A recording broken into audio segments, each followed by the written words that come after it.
speaker is someone who is a friend of mine, and so obviously super serious. Just kidding. Her name's Chrissie, and fun story about Chrissie. So once upon a time, she was a flight attendant, and she was walking down the aisle carrying 2 Bloody Marys, and they hit unexpected turbulence. Chrissie went up in the air, and then went down, and then the cups landed on her, and then Bloody Marys landed all over her. And then she wrote in her email that she'd crawled over and sat in the beer cooler. And I just asked her backstage, I'm like, was that supposed to be on the beer cooler? She goes, no, I sat in the beer cooler. And she said when they landed, the second that everybody had gotten off, she quit on the spot. And then, since we're talking Bloody Marys anyway, I asked her what her favorite cocktail was. And she said, well, it involves, it comes in a box. I drink it alone, in my house. This might be a sign of a problem.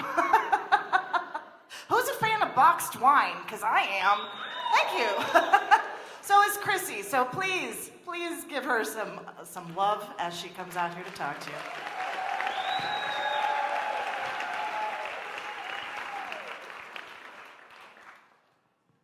How many of you have a mental illness? How many of you know someone with a mental illness? Maybe I should have asked, how many of you feel awkward about raising your hand about those questions?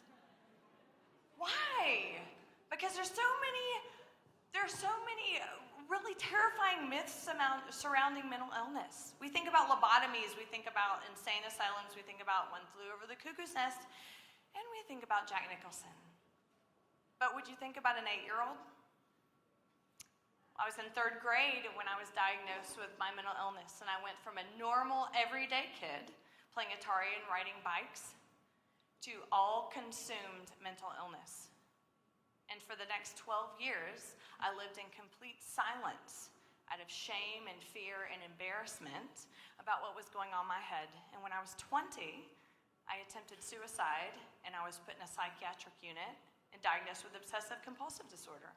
One of the myths that you're probably thinking right now is, oh my God, I'm so OCD too. No, you're not. That's a myth. We hate it when you do that.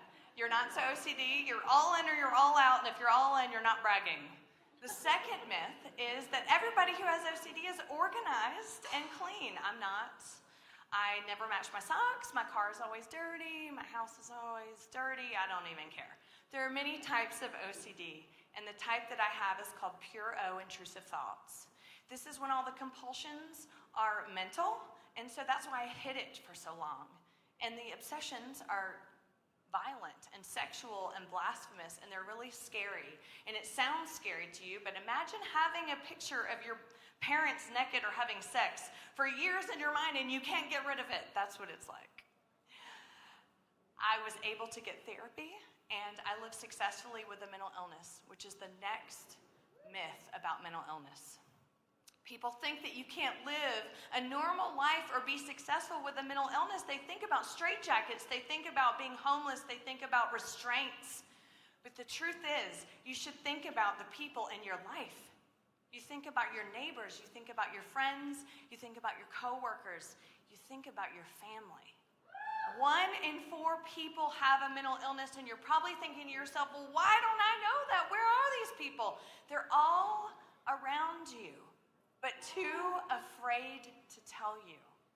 Why? Because of judgment, because of rejection, and because they're afraid that if you find out their story that you're going to fear them. Why? Because of the media.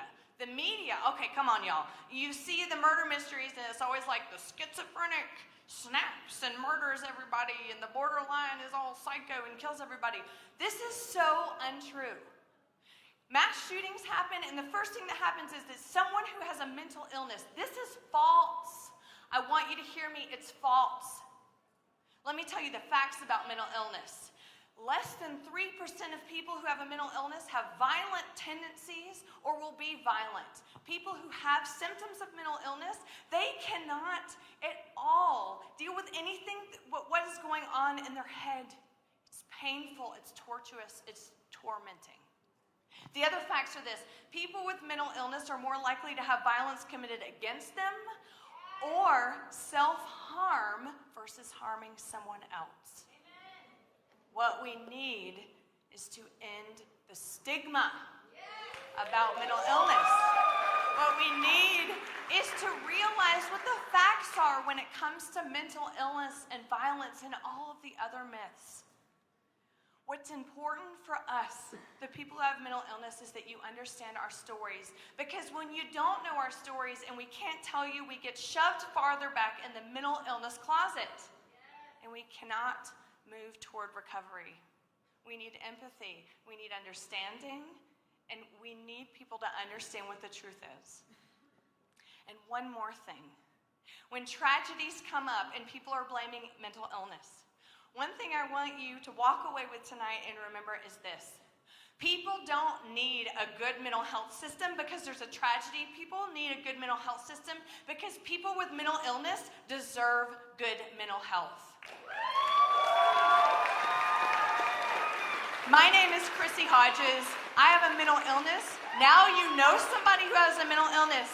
Raise your hand if you're willing to dispel the myths and end the stigma of mental illness.